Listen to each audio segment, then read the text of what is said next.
Oh my God! कितनी प्यारी और कितनी खूबसूरत लड़की है, लेकिन इसकी हालत तो देखो। नर्स ने दुख और अफसोस के साथ सिर हिलाकर यह बात कही थी। डॉक्टर अर्णव ने भी उसके चेहरे की ओर देखा और दुख से सिर हिला दिया। कुछ देर पहले ही वह अपने केबिन में थोड़ी देर आराम करने गया था, तभी आपातकालीन केस आया। एक नर्स भागती हुई उसके केबिन में आई और बोली, डॉक्टर अर्णव, एक बहुत इमरजेंसी केस है, शायद लड़की बच ना सके। आप एक बार देख लें, हो सकता है उसकी जिंदगी वापस मिल जाए। डॉक्टर अर्णव अगर गहरी नींद में भी होता तब भी मरीज के लिए दौड़ा चला आता। ये तो फिर भी वह अस्पताल में ही था और एक इमरजेंसी केस था। तुरंत अपना कोट पहनता हुआ वह कमरे से बाहर निकला, जहां एक लड़की को स्ट्रेचर पर डालकर इमरजेंसी वार्ड में ले जाया जा रहा था। लड़की काफी जख्मी हालत में थी, सिर से खून बह रहा था और शायद उसका एक हाथ भी फ्रैक्चर हो चुका था, क्योंकि वह एक ओर को उल्टा पड़ा था। यह गंभीर एक्सीडेंट का मामला था और मरीज की हालत बेहद चिंताजनक थी। अर्णव तेजी से आगे बढ़ा और मरीज की जांच करने लगा। उसे सिर के पिछले हिस्से में गहरी चोटें आई हुई थीं। एक हाथ ही नहीं, बल्कि दोनों टांगें भी फ्रैक्चर हो चुकी थीं। पैर से खून बह रहा था, क्योंकि लड़की के पैर का नाखून भी उखड़ चुका था। खून बहुत अधिक बह चुका था। मरीज के साथ कौन है? अर्णव ने जल्दी जल्दी उसे चेक करते हुए नर्स से पूछा। सर, मरीज के साथ कोई भी नहीं है। स्थानीय लोगों ने इसे अस्पताल पहुंचाया है। अर्णव ने गहरी सांस ली। मरीज अकेली थी, कोई रिश्तेदार, कोई जान पहचान वाला साथ नहीं था। इसके बावजूद अर्णव ने अपनी जिम्मेदारी समझते हुए उसे तुरंत एडमिट करवा दिया। प्राथमिक चिकित्सा के बाद उसने तय किया कि बिना ऑपरेशन कुछ भी संभव नहीं। लड़की के सिर का पिछला हिस्सा काफी डैमेज हुआ था। तुरंत उसे ऑपरेशन थिएटर में शिफ्ट कर दिया गया। घंटों की मेहनत, लगातार संघर्ष और पसीने से तर डॉक्टर अर्णव ने आखिरकार ऑपरेशन सफल बना दिया। आने वाले 10 घंटे जीवन और मृत्यु के बीच का संघर्ष थे, लेकिन मरीज की किस्मत अच्छी थी। इतना भयानक हादसा होने के बाद भी वह सुरक्षित थी, जीवित थी। यह इलाका एक पहाड़ी क्षेत्र था, जहां हर कुछ दिन में एक एक्सीडेंट होना आम बात थी, लेकिन इस तरह की अवस्था में कोई मरीज पहले कभी नहीं आया था। सामने जो लड़की थी, उसकी उम्र यही कोई 20 से 21 साल रही होगी। वो देखने में बेहद खूबसूरत और किसी सभ्य परिवार की लग रही थी। जख्मी होने के बाद भी उसका चेहरा अर्णव को बेचैन कर गया था। उसकी सुंदरता दर्द में भी जैसे चिल्ला चिल्ला कर कह रही थी, मैं टूटी हूं मगर बिखरी नहीं, मुझे जीना है जिंदगी और मौत की जंग में मुझे जीतना है। अर्णव ने झटके से अपने मन को रोका और खुद को संयत किया। उसका काम सेवा करना था, न कि भावनाओं में बहना। पूरे 12 घंटे के बाद लड़की को होश आया। उसने हल्के से आंखें खोलीं, लेकिन अगले ही पल दर्द के मारे बुरी तरह कराह उठी। नर्स भागकर अर्णव को बुलाकर लाई। उसके दर्द से तड़पते वजूद को आराम पहुंचाने के लिए नर्स ने उसे एक सुकून का इंजेक्शन लगा दिया और फिर वह थोड़ी ही देर में दोबारा होशो हवास से बेगाना हो गई। अर्णव को सुकून था कि लड़की होश में आ चुकी है और अब खतरे से बाहर है। नर्स से उसका ख्याल रखने का कहकर वो रूम से बाहर आ गया। मरीज के किसी भी परिजन का कोई अता पता नहीं चल पा रहा था। उसकी गाड़ी खाई में गिरकर फट चुकी थी और चमत्कारी रूप से वह जिंदा निकली थी। यहां तक कि उसका नाम तक कोई नहीं जानता था, मगर फिर भी अस्पताल के स्टाफ ने कोई गलती नहीं बरती। वजह थी डॉक्टर अर्णव की सख्त हिदायतें। इस लड़की का इलाज ऐसे होना चाहिए जैसे यह मेरे परिवार से हो। डॉक्टर अर्णव की वार्निंग सुनकर पूरा स्टाफ सतर्क हो चुका था और दिलो-जान से उस लड़की की सेवा में जुट चुका था। उसे होश तो आ चुका था, लेकिन आने वाले कुछ दिनों तक उसे दवाइयों के असर में ही एक अजीब सी नींद में रखा गया। और जब उसकी तबीयत कुछ संभली तो उसने अपनी पूरी आंखें खोलकर अपने आसपास नजर दौड़ाई। दर्द की लहरें अभी भी उसे बेचैन कर रही थीं, लेकिन उसने उन लहरों को अनदेखा कर दिया। खुद को अस्पताल में पाकर उसे अजीब सी बेचैनी और हैरानगी होने लगी। उसने चारों ओर ऐसे देखा जैसे सब कुछ उसके लिए नया हो। वो हर चीज को समझने की कोशिश कर रही थी। हर आवाज, हर चेहरा उसके लिए अनजाना था। नर्सें उससे सवाल कर रही थीं, मगर वह बस खाली नजरों से उन्हें देखती। उसकी आंखों में सिर्फ एक गहराई भरी नमी थी, एक बेकरार सी खामोशी थी। आज डॉक्टर अर्णव हर मरीज का चेकअप कर रहा था। जब वह रोशनी के सामने आया तो एक बार फिर उसकी मासूमियत भरी खूबसूरती देखकर जैसे एक पल को ठहर गया। कहते हैं कि कोई भी इंसान पूरा नहीं होता, कुछ न कुछ कमी उसमें होती ही है, लेकिन सामने बेड पर बैठी उस लड़की में भगवान ने कोई कमी नहीं रखी थी। इतने दिन हॉस्पिटल में रहने की वजह से उसे थोड़ी कमजोरी आ चुकी थी, लेकिन इसके बावजूद भी उसकी खूबसूरती पर कोई असर नहीं पड़ा था। बेचैनी से अपने लाल अनार जैसे होठों को कुचलती, बुरी तरह उलझन का शिकार थी। बड़ी बड़ी आंखों में बेचैनी और मासूमियत भरी हुई थी। कोई इतना खूबसूरत कैसे हो सकता है? उसके दिल में फिर वही बात आई, मगर उसने तुरंत खुद को झटक दिया। पूरे 20 साल के अपने मेडिकल करियर में उसने न जाने कितनी ही औरतों को देखा था, खूबसूरत, आकर्षक, मगर इस लड़की में कुछ अलग था। वो न कोई अप्सरा थी, न कोई फिल्मी चेहरा, मगर फिर भी उसमें कुछ ऐसा था जो अर्णव को बार बार उसकी ओर खींच रहा था। जल्दी ही अर्णव ने खुद को काबू किया और धीरे से उसके करीब बढ़ गया। अर्णव को अपने करीब आता देखकर वह लड़की बुरी तरह घबराई और सिमटकर बेड के कोने में बैठ गई। अर्णव के लबों पर एक हल्की सी मुस्कान बिखर गई। उसके डर को कम करने के लिए बड़े लापरवाह अंदाज में, प्रोफेशनल रवैये से उसने सवाल जवाब शुरू कर दिए। आपका नाम क्या है? वो बड़े ही प्यार से पूछ रहा था, लेकिन वह लड़की तो बस खाली निगाहों से उसे देखने लगी। जी मेरा नाम। वो जैसे कुछ याद करने की कोशिश करने लगी। उंगलियां मरोड़ते हुए वह बड़ी ही मासूमियत से बोली, बस नाम तो नहीं मालूम। अर्णव बुरी तरह बेचैन हुआ। जो वो सोच रहा था कहीं सचमुच ऐसा तो नहीं, लेकिन उसने खुद को तसल्ली दी और आगे सवाल करने लगा। कुछ तो याद होगा ना आपको? आपके पिताजी का नाम क्या है? कहाँ से आई हो? तुम्हारा घर किस शहर में है? तुम्हें क्या पसंद है? मगर उस लड़की ने कुछ भी नहीं बताया। बस एकदम खामोश, निर्विकार चेहरा, जैसे जुबान ने बोलना ही छोड़ दिया हो। और जब उसने ज्यादा याद करने की कोशिश की तो उसके सिर में दर्द होने लगा। वो दर्द से बुरी तरह तड़पने लगी। डॉक्टर अर्णव ने तुरंत नर्स को इशारा किया। नर्स ने आगे बढ़कर उसे नींद का इंजेक्शन लगा दिया।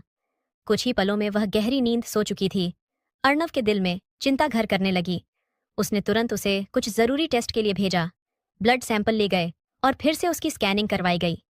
जैसे ही रिपोर्ट सामने आई, एक सन्नाटा सा छा गया। अब सच्चाई खुल चुकी थी।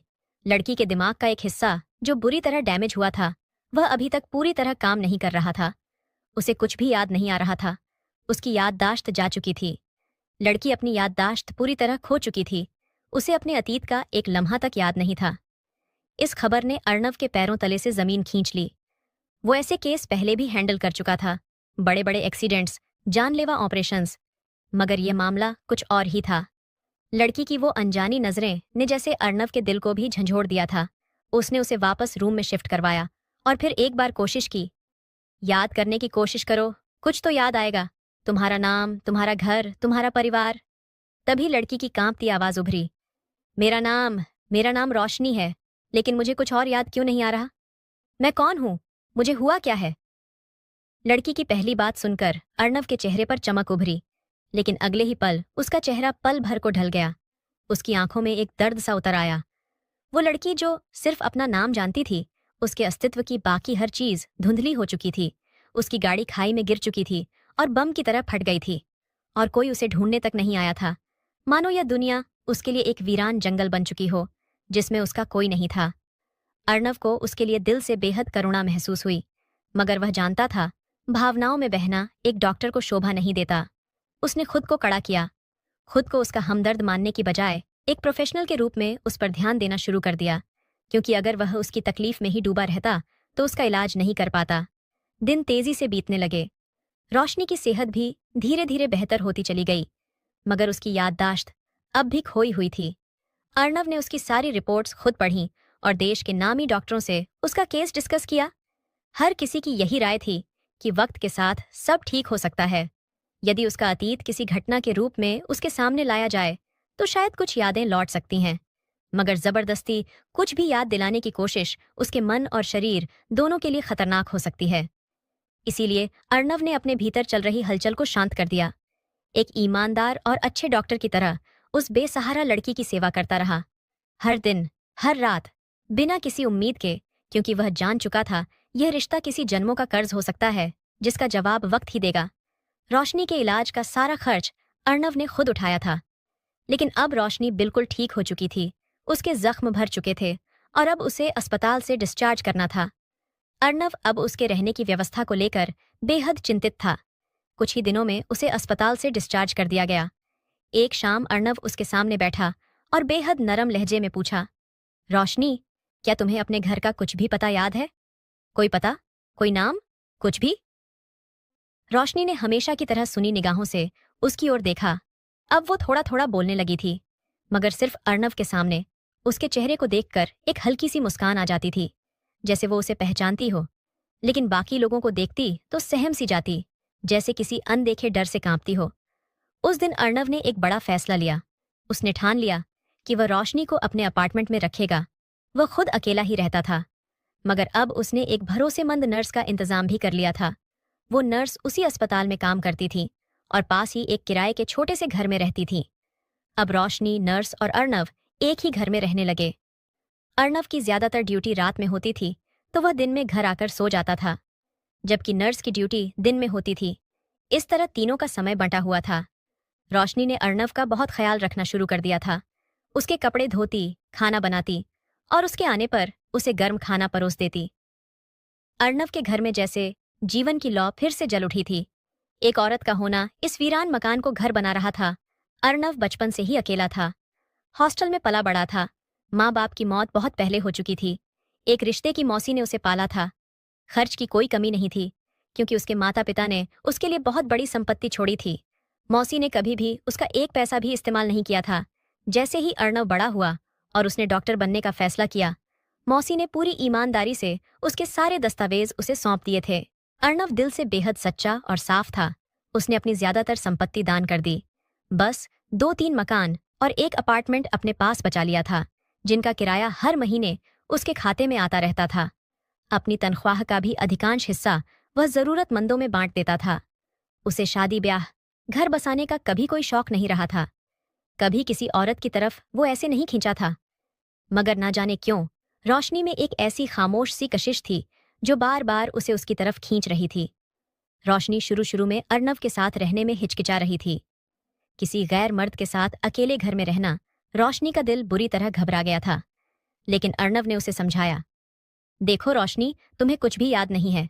तुम्हारा घर, तुम्हारा परिवार कहाँ है, यह कुछ भी नहीं पता। तुम कहाँ रहोगी, क्या करोगी? ये दुनिया जितने अच्छे लोगों से भरी है, उतने ही ज्यादा बुरे लोग भी इसमें बसते हैं। तुम मुझ पर भरोसा कर सकती हो। मैं तुम्हारे भरोसे को टूटने नहीं दूंगा।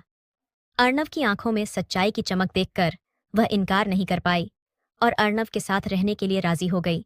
धीरे धीरे उसने जाना कि अर्णव वाकई बहुत अच्छा इंसान है। वो उसका बहुत ख्याल रखता था, लेकिन एक हद में रहकर। और फिर धीरे धीरे रोशनी को अर्णव की आदत होने लगी थी। उस दिन जब अर्णव गहरी नींद से उठा तो उसका शरीर थकान की वजह से बुरी तरह टूटा हुआ था। पिछले 3 दिनों से वह अस्पताल में ही डटा हुआ था, क्योंकि मेन रोड पर एक बहुत भयंकर एक्सीडेंट में दर्जनों लोग घायल हो गए थे और उनकी देखभाल की जिम्मेदारी अर्णव पर थी। ड्यूटी खत्म होने के बावजूद वह रुका रहता था, हर मरीज को देखता और उन्हें खुद से जुड़ा हुआ महसूस करता। अब जाकर उन्हें कुछ राहत मिली थी और अर्णव आधी रात को घर लौटा था। घर आकर सीधे अपने कमरे में घुसा और गहरी नींद में सो गया। जब रोशनी सोकर उठी तो उसे पता चला कि आज अर्णव घर पर ही है। उसके लिए उसने खुद से उसकी पसंदीदा डिश बनाने की ठानी, कस्टर्ड। उसे याद था कि अर्णव को कस्टर्ड बेहद पसंद है। वो खुशी खुशी किचन में खड़ी कस्टर्ड बना रही थी और गार्निशिंग के लिए ड्राई फ्रूट्स काट रही थी। अर्णव ने जैसे ही उसे किचन में देखा, उसकी आंखों में एक अलग सी चमक आ गई।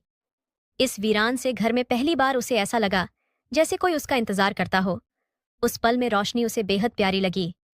वो हर उस पल को याद करने लगा जब रोशनी दर्द से कराहती थी, सिर पकड़कर बैठ जाती थी, कुछ याद करने की कोशिश में खुद को बुरी तरह खो देती थी। उसकी पीड़ा को अर्णव अपने भीतर तक महसूस करता था।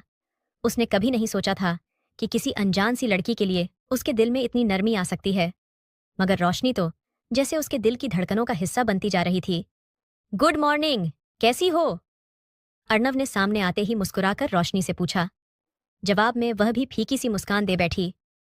बहुत बेहतर महसूस कर रही हूं, मगर प्लीज ये मत पूछिएगा कि मुझे कुछ याद आया या नहीं, क्योंकि मुझे कुछ भी याद नहीं आ रहा।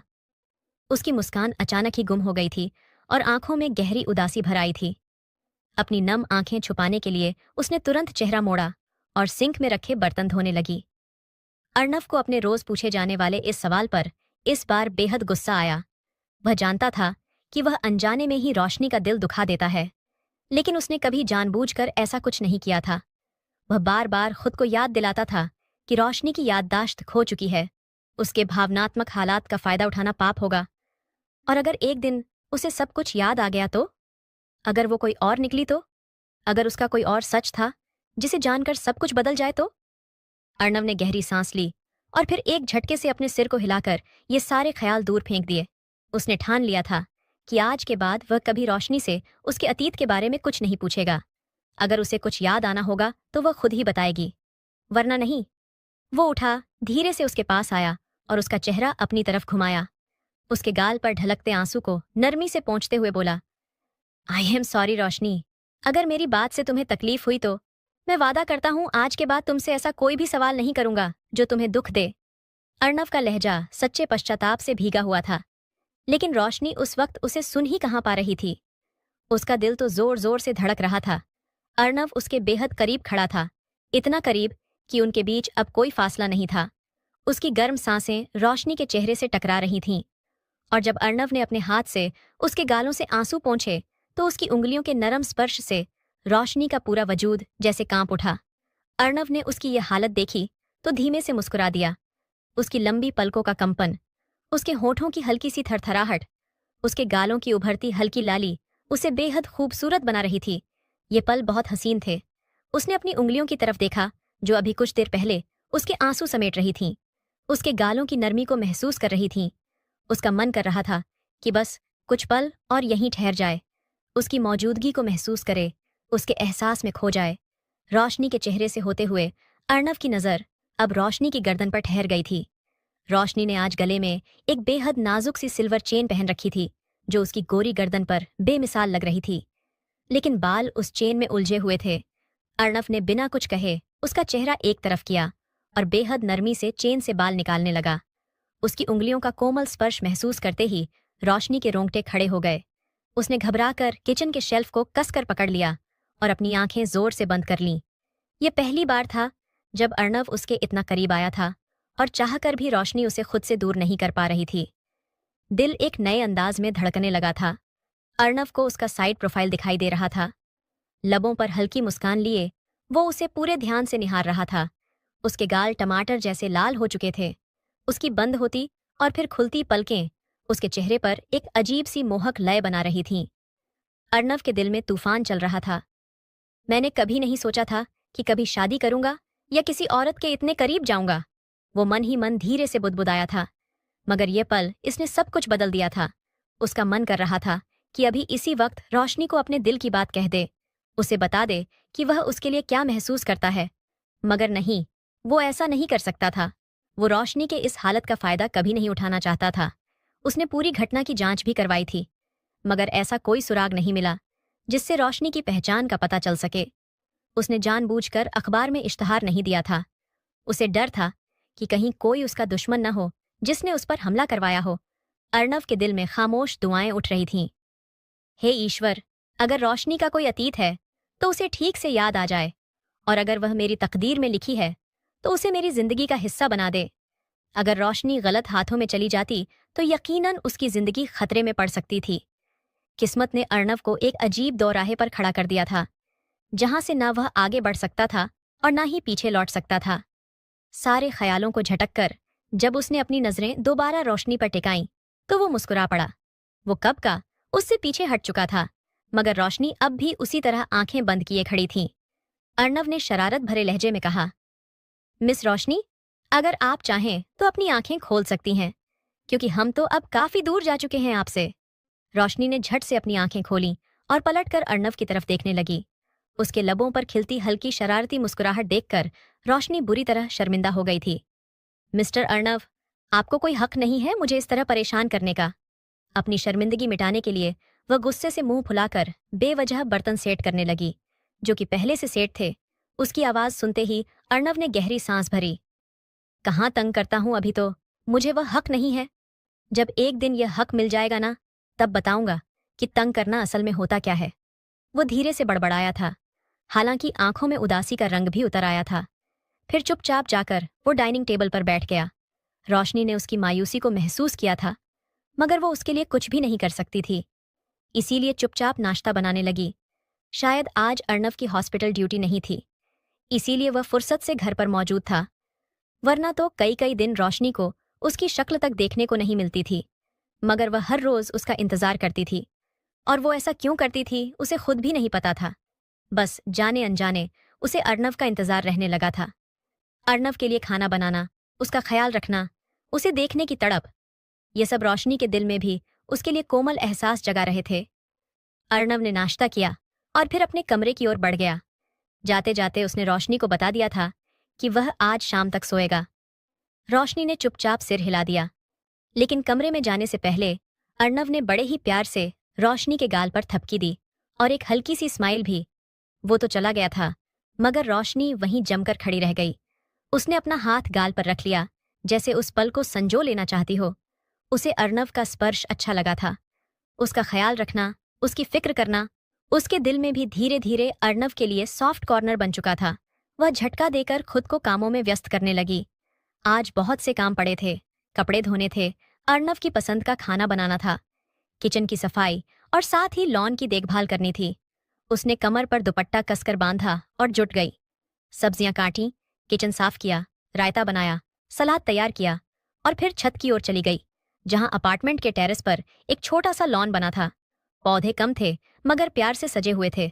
उन्हें ठीक करने के बाद उसने मशीन लगा ली और कपड़े धोने लगी। अभी वह कपड़े धोकर जैसे ही फुर्सत में हुई थी, अर्णव आ गया। भीगे कपड़े रोशनी के वजूद से चिपके हुए थे। उसका पूरा वजूद पानी से भीगकर और भी निखर गया था। अर्णव की नजरें ठहर गई थीं। उसके गीले बाल चेहरे और गर्दन से चिपके हुए थे। गोरी गर्दन पर बिखरे चिपके बाल उसे जैसे दीवाना बना रहे थे। वो धीरे धीरे रोशनी के पास आकर खड़ा हुआ। रोशनी को शायद अंदाजा था कि अब अगला पल क्या आएगा। उसने सांस रोक ली, आंखें बंद कर लीं। अर्णव उसकी हालत देखकर और भी बेबस हो गया। वो उसके इतने करीब आ खड़ा हुआ कि अब बीच में कोई भी फासला नहीं था। रोशनी की सांसों की रफ्तार बढ़ चुकी थी और अर्णव के दिल में रोशनी की नजदीकी की चाह और भी ज्यादा तेजी से मचलने लगी। वह सामने आकर रोशनी के बेहद करीब हुआ और उसके गीले बालों को गर्दन से हटाते हुए अपनी उंगली उसके माथे पर रख दी। फिर उसे कनपटी से घुमाता हुआ उसकी ठोड़ी तक ले आया। रोशनी की सांसें तेज हो गई थीं, उसकी धड़कनें जैसे बेकाबू हो उठीं। अर्णव को अपनी नजदीकी की तलब में तड़पता देख रोशनी का सारा वजूद थरथरा उठा था। अर्णव की हिम्मत और बढ़ गई थी। उसने धीरे से अपनी बाहें उसकी कमर में डालीं और उसे पूरी तरह खुद में समेट लिया। मैं तुम्हें तुम्हारा अतीत इसलिए याद नहीं दिलाता कि तुम्हें दर्द हो या फिर तुम्हें कहीं वापस भेज दूं। मैं तुम्हें तुम्हारा अतीत इसलिए याद दिलाता हूं ताकि तुम्हें सच्चाई के साथ अपनी जिंदगी में शामिल कर सकूं, ताकि तुम्हारे नाम के साथ अपना नाम जोड़ सकूं, ताकि तुम्हें हमेशा के लिए अपने वजूद का हिस्सा बना सकूं। उसकी आवाज में एक ऐसी बेचैनी थी जो सीधा दिल को चीरती थी। पता नहीं क्यों जब भी तुम्हें देखता हूं, मेरे होश, मेरी अक्ल सब कुछ साथ छोड़ देते हैं। मुझे तुम्हें चाहने की कोई वजह नहीं चाहिए, क्योंकि अब तुम ही मेरी वजह बन चुकी हो। तुम्हारे बिना मेरी हर सांस अधूरी लगती है और अगर तुम सामने ना हो तो शायद अगली सांस भी ना आए। रोशनी उसकी बाहों में आंखें बंद किए खड़ी रही। वो हर शब्द को ऐसे सुन रही थी जैसे उसकी आत्मा को कोई छू रहा हो। वक्त जैसे थम गया हो। अर्णव ने उसकी कमर को कसकर अपनी तरफ खींचा और उसके बालों पर एक गहरा, सच्चा चुंबन दिया। रोशनी ने अपनी बाहें अब भी नहीं फैलाई थीं, मगर उसने अपना सिर अर्णव के सीने पर टिकाया और गहरी सांस लेकर अपनी आंखें बंद कर लीं, जैसे उसने खुद को पूरी तरह अर्णव को सौंप दिया हो। अर्णव ने उसे यूं अपनी बाहों में लिए रखा, मगर उसकी सीमाएं अब भी उसे याद थीं। वो जानता था कि वह अभी भी रोशनी के लिए एक अजनबी है, मगर फिर भी अपने दिल को रोक नहीं सका। उसने रोशनी को थोड़ी देर के बाद खुद से अलग कर दिया, उसके चेहरे को अपने हाथों में भर लिया और उसका गाल अपने होठों से छू लिया। फिर उसकी नाक के साथ अपनी नाक जोड़ते हुए मुस्कुराया। बहुत भूख लगी है, खाना दे दो इससे पहले कि मैं तुम्हें ही खा जाऊं। रोशनी, जो अब तक उसके जादू में पूरी तरह खो चुकी थी, चौंक कर जल्दी से आंखें खोलीं, मगर अर्णव से अचानक दूर जाना उसे बिल्कुल भी अच्छा नहीं लगा था। वो तो चाहती थी कि कुछ और पल वो यूं ही उसके करीब रहें, उसकी धड़कनों को सुनती रहें जो अब सिर्फ उसका नाम ले रही थीं। अर्णव की इतनी शिद्दत, इतना अपनापन रोशनी को खुद पर गर्व करने पर मजबूर कर रहा था। उसे नहीं पता उसका अतीत क्या है, लेकिन अब उसका मन कर रहा था कि उसे उसका अतीत कभी याद ना आए और वह हमेशा अर्णव के साथ अपनी आगे की जिंदगी यूं ही खुशी खुशी रहे, क्योंकि उसे डर था कहीं अतीत का कोई पन्ना ऐसा न निकल आए जिसके खुलते ही अर्णव के साथ जुड़ी उसकी खुशियों में आग लग जाए। बस इसीलिए उसे डर लगता था। अपनी याददाश्त वापस आने से वो उसे बनावटी गुस्से से घूरती रही। फिर बिना कुछ कहे किचन की ओर बढ़ गई। कस्टर्ड अब तक ठंडा हो चुका था। उसने उसे अर्णव के सामने रखा और फिर खुद खाने की तैयारी करने लगी। अर्णव चुपचाप कस्टर्ड का बाउल उठाकर उसके पास किचन काउंटर तक आ गया। बाउल सामने रखा, एक चम्मच भरकर रोशनी के मुंह के पास कर दिया। रोशनी ने बिना कुछ कहे अपना मुंह खोल दिया और अर्णव ने वो चम्मच उसके मुंह में रख दिया। फिर उसी चम्मच से खुद भी खाने लगा। दोनों बातें करते जा रहे थे, दुनिया जहान की बातें, जैसे दोनों एक दूसरे को न जाने कब से जानते हैं। बातों के दौरान वो एक चम्मच खुद खाता और एक चम्मच रोशनी के मुंह में रख देता। यह एक परफेक्ट कपल था। लेकिन कौन जानता था कि यह खुशियां बस कुछ ही वक्त की थीं। एक तूफान आने वाला था जो सब कुछ साथ बहाकर ले जाता। वो दोनों पूरी तरह एक दूसरे में खो चुके थे, मगर हालात ने उन्हें मजबूर कर रखा था। अर्णव की मजबूरी थी कि रोशनी अपनी याददाश्त खो चुकी थी और रोशनी इस वजह से चुप थी कि वह खुद अपने अतीत को नहीं जानती थी और चाहकर भी अपनी गुजरी जिंदगी का एक एक लम्हा भी याद नहीं कर पा रही थी। इसीलिए दोनों अपनी अपनी हदों में बंधे हुए थे, एक दूसरे की संगत के लिए मचलते थे, लेकिन अपने अपने कदम रोक लेते थे। इस बेनाम से रिश्ते को जायज रिश्ता भी बनाने से डरते थे कि क्या पता आगे कौन सी सच्चाई मुंह खोलकर खड़ी हो जाए। अर्णव ने खाना खाया और फिर रोशनी को साथ लेकर बाहर चला आया। उसकी देखभाल करने वाली नर्स आजकल छुट्टी पर थी और इसी वजह से इन दोनों के बीच नजदीकियां बढ़ने लगी थीं। वरना तो आमतौर पर अर्णव अपने कमरे से बाहर ही नहीं निकलता था और रोशनी भी उससे फासले में ही रहती थी। आज अर्णव ने उसे बहुत जगह घुमाया था, आइसक्रीम खिलाई थी, काफी शॉपिंग भी करवाई थी। आज जैसे उसका हर लम्हा रोशनी के नाम था और रोशनी खुद को जैसे आसमान में उड़ता हुआ महसूस कर रही थी। किसी का तुम्हें चाहना, तुम्हारी मौजूदगी को अहमियत देना, यह एक बेहद हसीन एहसास होता है और रोशनी के लिए यह सब कुछ बहुत अनमोल था। रोशनी की मुस्कुराहट देख अर्णव का दिल भर आया था। वो चुपके से दुआ कर रहा था कि यह मुस्कान सदा बनी रहे। पता नहीं रोशनी की याददाश्त वापस आना अच्छा होगा या बुरा, मगर अर्णव अब और इंतजार नहीं कर सकता था। उसने तय कर लिया था कि अब किसी अच्छे से साइकोलॉजिस्ट से रोशनी का इलाज करवाएगा, जो बता सके कि उसकी याददाश्त के वापस आने के कितने चांस हैं और कौन कौन सी कोशिशें हैं जो उसे याद दिला सकती हैं। वापस आने के बाद उसने शॉपिंग बैग रख दिए और रोशनी उसके लिए कॉफी बनाने लगी, क्योंकि अर्णव को सोने से पहले कॉफी पीना बहुत पसंद था। उसने कभी कुछ कहा नहीं था, मगर रोशनी ने चुपचाप उसकी हर आदत को नोट किया था और अब वह हर जिम्मेदारी खुद से निभाने लगी थी। अपनी खुशी से वह वक्त से पहले उसका हर काम कर देती। अर्णव को कुछ कहने की जरूरत ही नहीं पड़ती थी। कॉफी बनाकर जब वह उसके कमरे में आई तो अर्णव ने कॉफी का मग एक तरफ रख दिया और रोशनी के दोनों हाथ अपने हाथों में लेकर उसे अपने सामने बेड पर बिठा दिया। तुम बहुत खूबसूरत हो रोशनी, इतनी कि फूलों का हुस्न भी तुम्हारे आगे फीका पड़ जाए। उसके लहजे में इश्क पिघल रहा था और अचानक ही रोशनी के दिमाग में एक हल्का सा फ्लैशबैक उठा। एक धुंधला सा चेहरा जो ठीक इन्हीं शब्दों में उसके हुस्न की तारीफ कर रहा था। तुम बहुत खूबसूरत हो रोशनी, बहुत खूबसूरत। मैं तुम्हें दुनिया की नजर से बचाकर रखना चाहता हूं। मैं चाहता हूं सिर्फ मेरी आंखें तुम्हें देखें। ये आवाज उसे कहीं दूर से गूंजती हुई महसूस हुई थी। उसने दिमाग पर जोर डाला। वो चेहरा साफ देखना चाहा, मगर नाकाम रही। अचानक उसके सिर में दर्द की एक तेज लहर दौड़ी और वह तड़प उठी। उसने सिर दोनों हाथों से पकड़ लिया। अर्णव उसके बदले हुए चेहरे के हाव भाव देखकर बुरी तरह घबरा गया था। क्या हुआ रोशनी? चिंता में डूबे लहजे में अर्णव ने रोशनी का चेहरा अपने दोनों हाथों में थाम लिया था, जबकि रोशनी ने आंसू भरी आंखों से उसकी ओर देखा। पता नहीं, जैसे कुछ याद आया था, लेकिन साफ साफ कुछ भी नहीं देख सकी। पता नहीं मेरी याददाश्त वापस क्यों नहीं आ जाती। ये कहते हुए रोशनी एकदम से रो पड़ी थी। उसे यूं टूट कर रोते देख अर्णव घबरा गया था। याददाश्त खोने के बाद से आज तक रोशनी एक दिन भी यूं नहीं टूटी थी।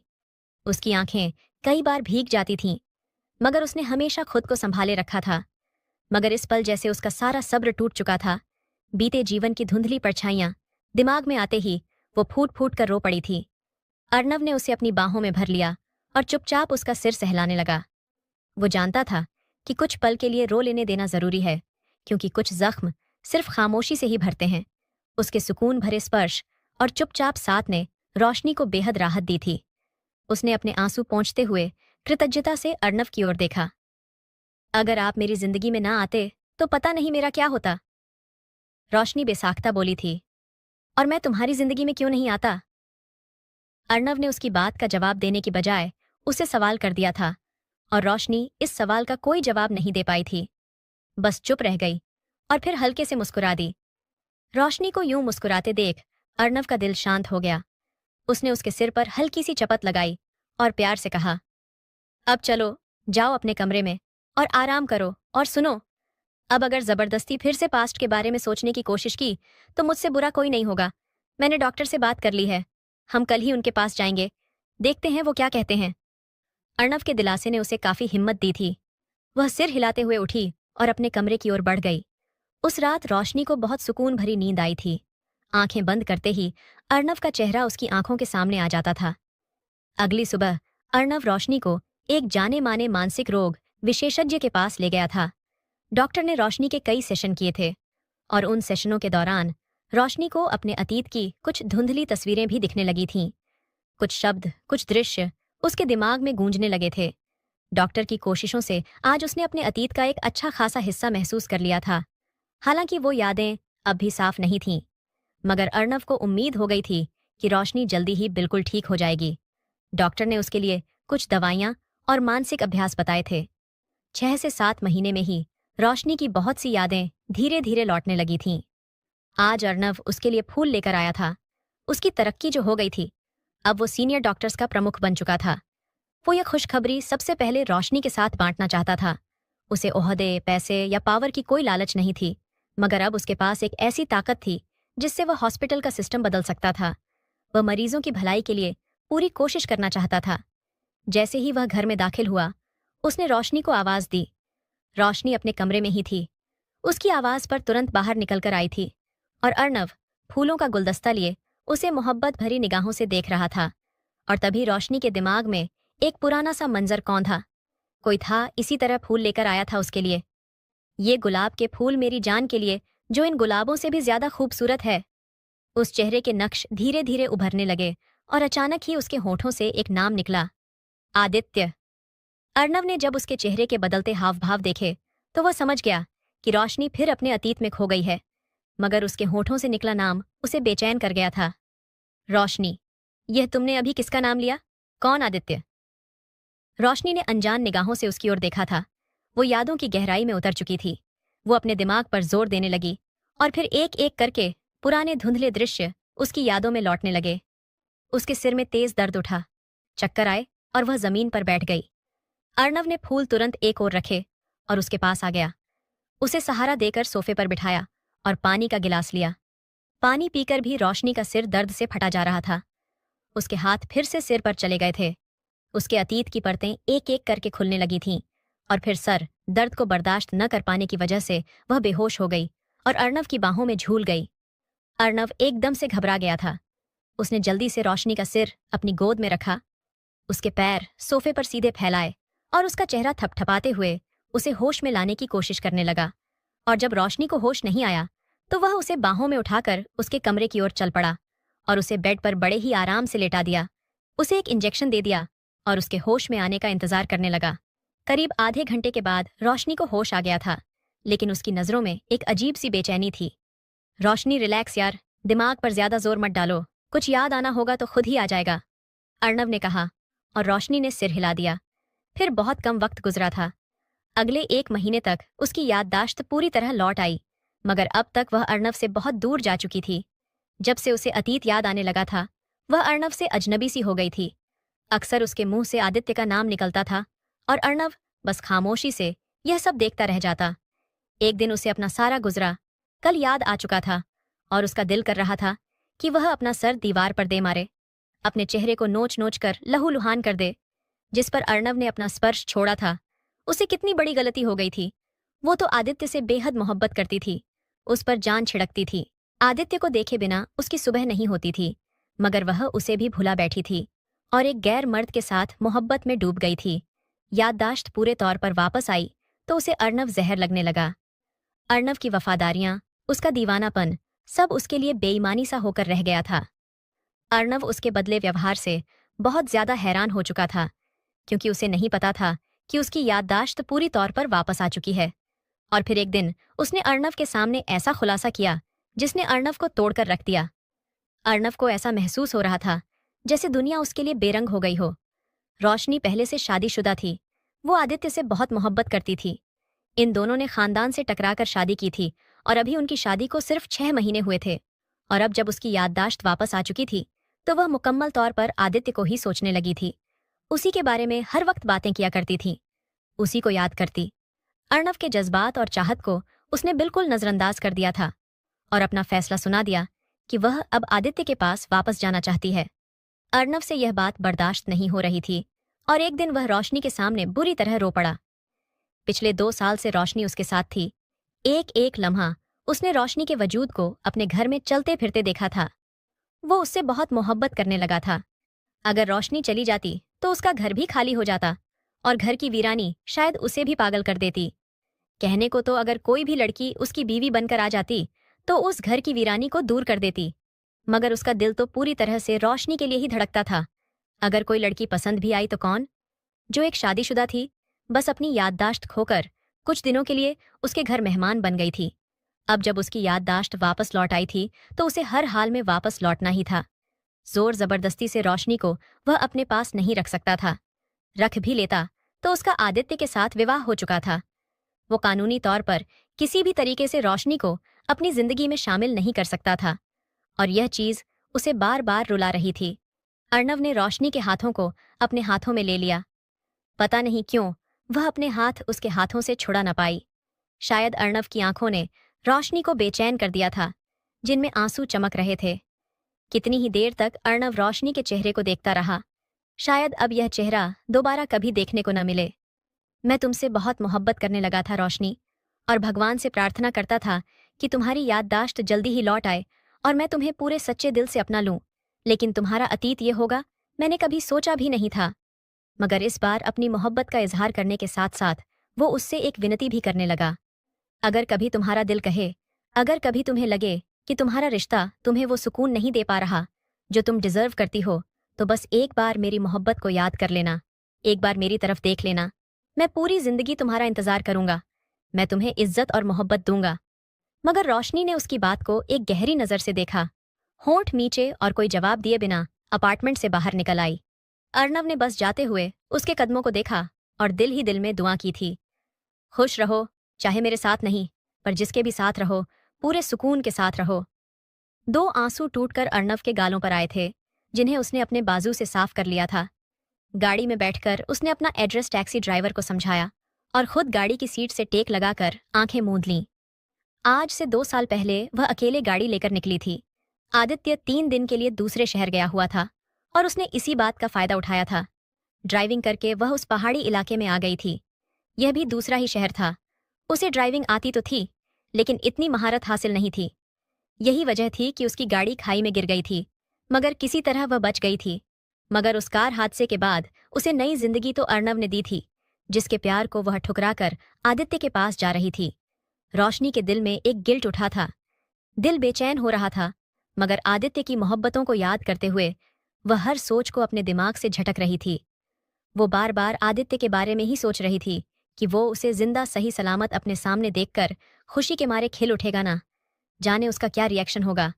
और जब वो अपने घर पहुंची तो आदित्य उसे देखकर पलकें झपकना भूल चुका था और फिर अगले ही पल उसे बाजू से पकड़कर झटक दिया। कहाँ थी 2 साल तक? मन भर गया तुम्हारे उस आशिक से, जो अब तुम दोबारा मेरी जिंदगी में चली आई। तुम्हें क्या लगा 2 साल तक अपने आशिक के साथ अय्याशियां करके मेरे पास लौट आओगी और मैं तुम्हें अपना लूंगा?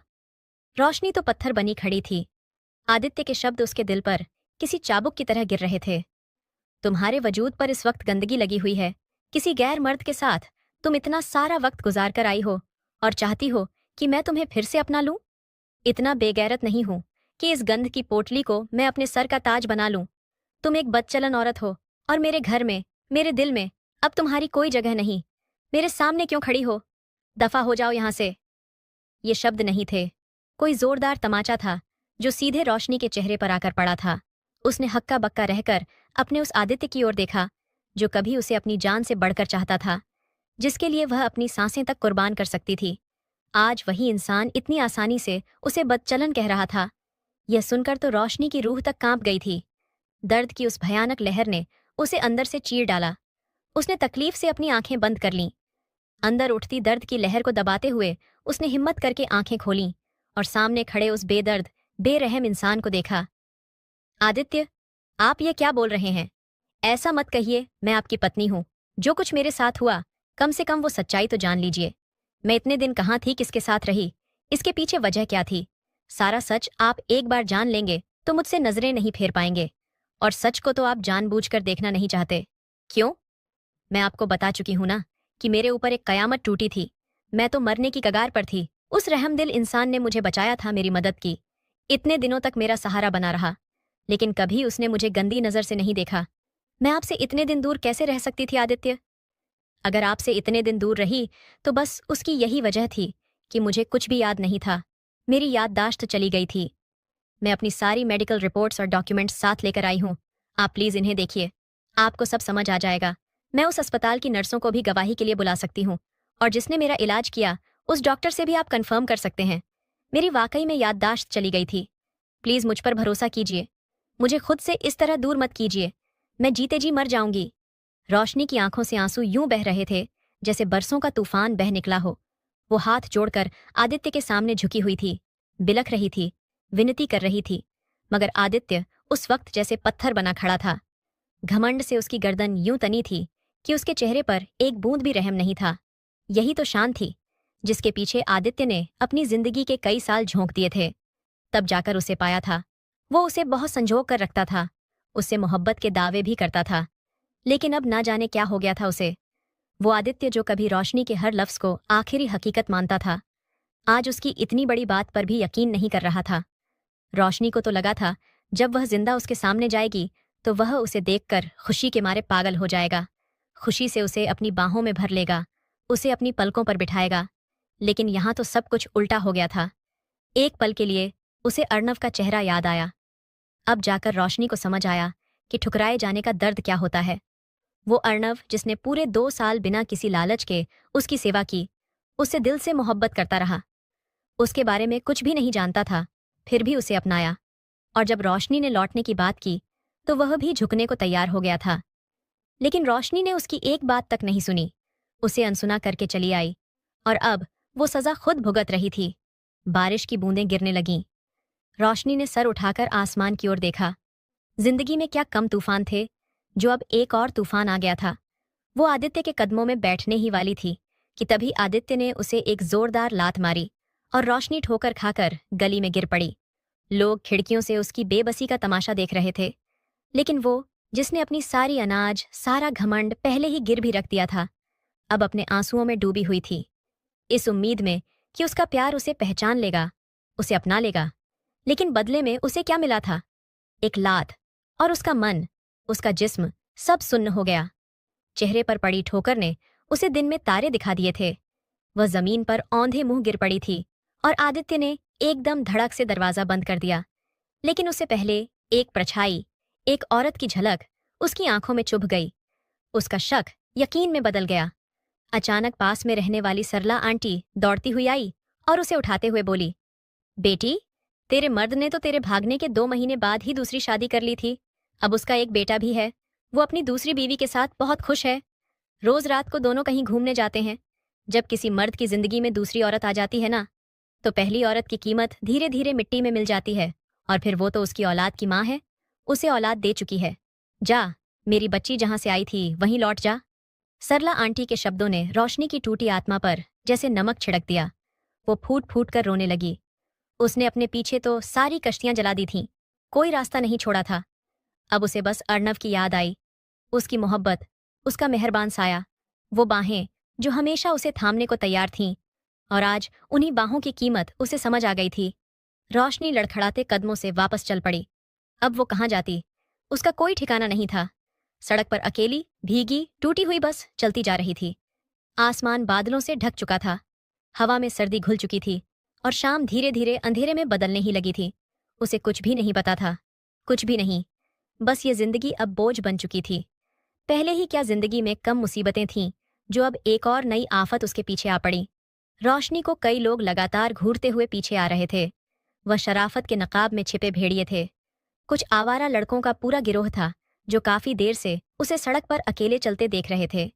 शुरू में उन्हें लगा था कि शायद कोई अमीर घर की लड़की है जो अपनी गाड़ी से उतरकर यूं ही टहलने निकली है।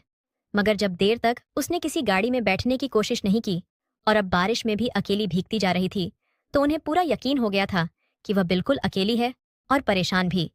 बस यही यकीन उनके हौसले बढ़ाने के लिए काफी था और वह उसका पीछा करने लगे। रोशनी ने घबराकर दौड़ना शुरू कर दिया, लेकिन वह कहाँ तक भागती। थककर उसके पांव लड़खड़ा गए, उसे जोर की ठोकर लगी और वह गिर पड़ी। लेकिन इससे पहले कि वह भेड़िए उस पर झपटते, एक गाड़ी की हेडलाइट उसके बेहद करीब आकर अचानक रुक गई। शायद भगवान ने किसी को भेज दिया था उसकी इज्जत की रक्षा के लिए। उसने मन ही मन भोलेनाथ का धन्यवाद किया और हिम्मत जुटाकर गाड़ी की ओर भागी। लेकिन भागते हुए उसके पांव में बुरी तरह मोच आई। वो लड़खड़ाई और सड़क पर गिर पड़ती। इससे पहले ही गाड़ी से उतरते हुए एक इंसान ने झपट कर उसे अपनी बाहों में थाम लिया। वो एक पल के लिए उसकी बाहों में झूल गई, लेकिन अगले ही पल वो बुरी तरह चौंक उठी थी। वो छुअन, वो एहसास कुछ जाना पहचाना सा था। रोशनी ने कांपती पलकें उठाकर उस इंसान की ओर देखा और वहीं स्तब्ध रह गई। उसे थामने वाला कोई और नहीं बल्कि अर्णव था। रोशनी कितने सपने सजाकर आदित्य के पास लौटी थी कि जब वह उसे सही सलामत अपने सामने देखेगा तो खुशी से पागल हो जाएगा, मगर ऐसा तो कुछ भी नहीं हुआ था। वो जैसे आदित्य के पास पहुंची, आदित्य ने उसे धत्कार दिया और अब उसके पास कोई ठिकाना नहीं था। वो एक बड़ी जायदाद की मालिक तो थी, चाहती तो अपने घर लौट जाती, मगर उस वक्त उसे कोई भी पनाह नजर नहीं आ रही थी। पति ने ठुकरा दिया और एक महबूब को वह ठुकराकर चली आई थी। उसने दोनों की मोहब्बत खो दी थी और दुख का एहसास इतना तेज था कि उसे किसी भी बात का होश कहाँ रहा था। अर्णव ने रोशनी की तरफ देखा। उसका चेहरा बारिश में भीग रहा था, मगर इसके बावजूद वह जानता था कि वह रो रही है। अर्णव ने नरमी से उसके आंसू साफ करते हुए उसे अपनी बाहों में ले लिया। उसे पता हो गया था कि रोशनी को उसके पति ने धत्कार कर भेज दिया है और वह तब से रोशनी को ही तलाश करता फिर रहा था, क्योंकि गेट पर खड़े गार्ड ने उसे बता दिया था कि मेम साहब ने टैक्सी ड्राइवर को क्या एड्रेस दिया था। और कुछ देर बाद अर्णव उसी एड्रेस पर पहुंच गया था। मोहल्ले के लोगों ने उसे सारी कहानी सुना दी थी, जबकि आदित्य भी घर के बाहर निकल आया था। आदित्य ने अर्णव पर रोशनी को लेकर तरह तरह के इल्जाम भी लगाए थे और घटियापन की हद कर दी थी। अर्णव को बार बार रोशनी पर अफसोस हो रहा था कि ऐसे आदमी से उसने मोहब्बत की थी जो उसकी कदर ही नहीं करता था और उसके किरदार की धज्जियां बिखेर चुका था। रोशनी उसकी जिंदगी में कहीं से कहीं तक नहीं थी, क्योंकि माला ने उसकी जिंदगी में रोशनी की जगह ले ली थी। अर्णव को एक अनजाना सा सुकून भी हुआ था कि वह इस आदमी के चंगुल से बच गई थी। वह तो आदित्य की बातों से ही पहचान गया था कि वह एक नंबर का घटिया इंसान है, और उसके साथ उसे रोशनी के लिए भी दुख हुआ था। मोहब्बत को खोने का दुख क्या होता है, यह अर्णव से बेहतर शायद कोई नहीं जान सकता था। उस वक्त रोशनी अर्णव के गले लगी हिचकियों से रो रही थी और बार बार उससे माफी भी मांग रही थी। यह एहसास ही जानलेवा था। अगर आज भी अर्णव उसकी हिफाजत न करता तो वह कहाँ जाती। शायद अब तक उसकी इज्जत पामाल हो चुकी होती।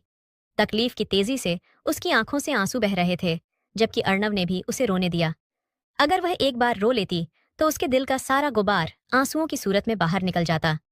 अर्णव ने उसे गाड़ी में बिठाया और अपने अपार्टमेंट में ले आया।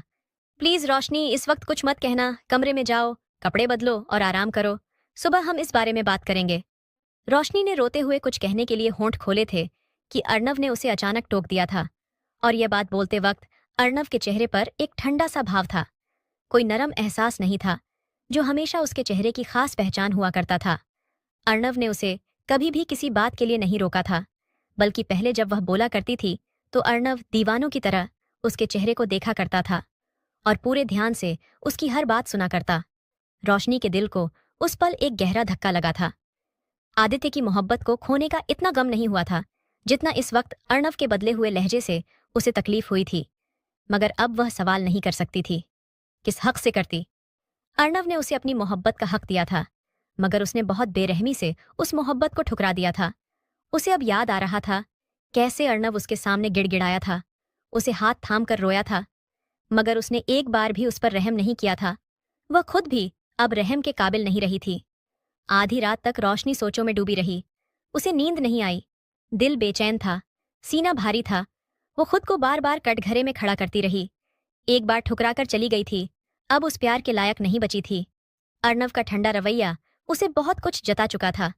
यहां से भी ठुकरा दी जाती तो कहाँ जाती। अब उसके अंदर हिम्मत नहीं बची थी और ना ही जीने की कोई वजह। वह खुद को इस दर्द भरी जिंदगी से आजादी देना चाहती थी। धीरे धीरे वह बिस्तर से उतरी और अपार्टमेंट से बाहर निकल गई। चलते चलते उसे एहसास हुआ कि कोई उसके पीछे है। उसने एकदम मुड़कर देखा तो वहां कोई नहीं था, मगर एक अजीब सा डर उसके जिस्म पर समा गया था। वो तेज तेज कदमों से एक ओर भागी। पीछे से कदमों की आहट फिर से सुनाई दी। अब वह बुरी तरह डर चुकी थी। इतनी रात को अर्णव के अपार्टमेंट से निकलना अब उसे अपनी जिंदगी की सबसे बड़ी गलती लगने लगी थी। पीछे से किसी ने उसका बाजू पकड़कर झटके से अपनी ओर खींचा। वो जोर से उससे जा टकराई। डर के मारे उसने आंखें बंद कर लीं, मगर वो खुशबू, वो जानी पहचानी सी खुशबू उसे आंखें खोलने पर मजबूर कर गई। सामने ही अर्णव खड़ा था। उसकी आंखों में छलकते हुए आंसू अंधेरे में भी चमक रहे थे। कितनी बार छोड़कर जाओगी मुझे रोशनी? क्या अब तक तुम्हारा दिल नहीं भरा? मुझे तकलीफ देकर और कितना रुलाओगी मुझे? वो दर्द में डूबी आवाज में बोला था। रोशनी अचानक सड़क पर ही जोर जोर से रोने लगी और उसके सीने से लग गई। मैं तुम्हें छोड़कर नहीं जाना चाहती थी अर्णव। यहां से जाते वक्त भी मेरा दिल जोर जोर से धड़क रहा था, मगर आदित्य के साथ मेरा पति पत्नी का रिश्ता था, जो हमारे इस बेनाम से रिश्ते से कहीं ज्यादा कीमती था।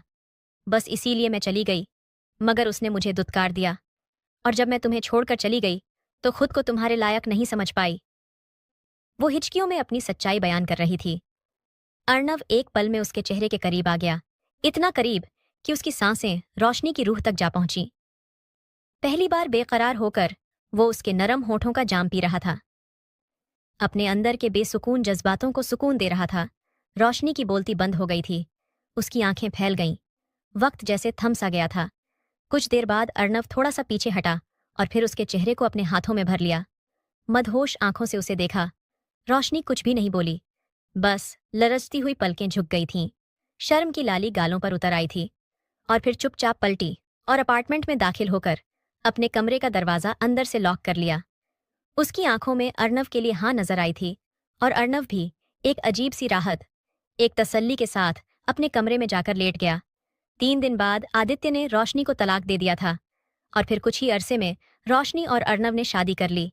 बड़ी सादगी से दोनों ने मंदिर में जाकर शादी की थी। वो घर वापस आ ही रहे थे कि अर्णव के मोबाइल पर कॉल आया था। एक इमरजेंसी केस था।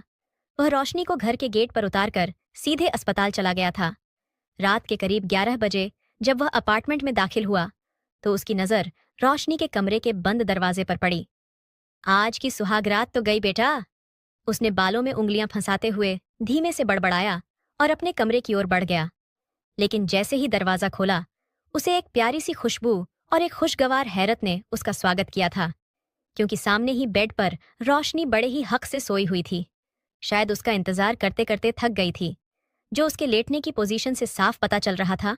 होंठों पर हल्की सी मुस्कान दबाए अर्णव उसके करीब गया और बिना कुछ सोचे समझे उसके गुलाब जैसे होंठों पर अपने होंठ रख दिए। रोशनी ने झटके से आंखें खोलीं। इतना प्यारा सरप्राइज देने के लिए मेनी मनी थैंक्स मेरी जान, वो उसके बालों को संवारते हुए बोला था, और रोशनी अर्णव की आगोश में समा गई। तो आपने क्या सोचा था, मैं आज की रात भी अपने कमरे में रहती? हरगिज भी नहीं। अब तो मैं आपसे एक पल भी दूर नहीं रह सकती। उसने अपना सर अर्णव के कंधे से टिका दिया था, और उस रात अर्णव ने बिना किसी झिझक के अपने जज्बात पूरी तरह रोशनी के वजूद पर लुटा दिए थे। उसे इस बात से कोई फर्क नहीं पड़ता था कि वह पहले से शादीशुदा थी। वो तो बस इस बात पर खुश था कि उसकी मोहब्बत उसे मिल चुकी थी। वो बादल बनकर उसके नाजुक वजूद पर छा गया था, और रोशनी के दिलो दिमाग से आदित्य का नाम मिट चुका था। अब उसे याद था तो बस अर्णव और उसकी दीवानगी भरी मोहब्बत। अब दोनों एक बेहद खुशगवार और सुकून भरी जिंदगी गुजार रहे हैं।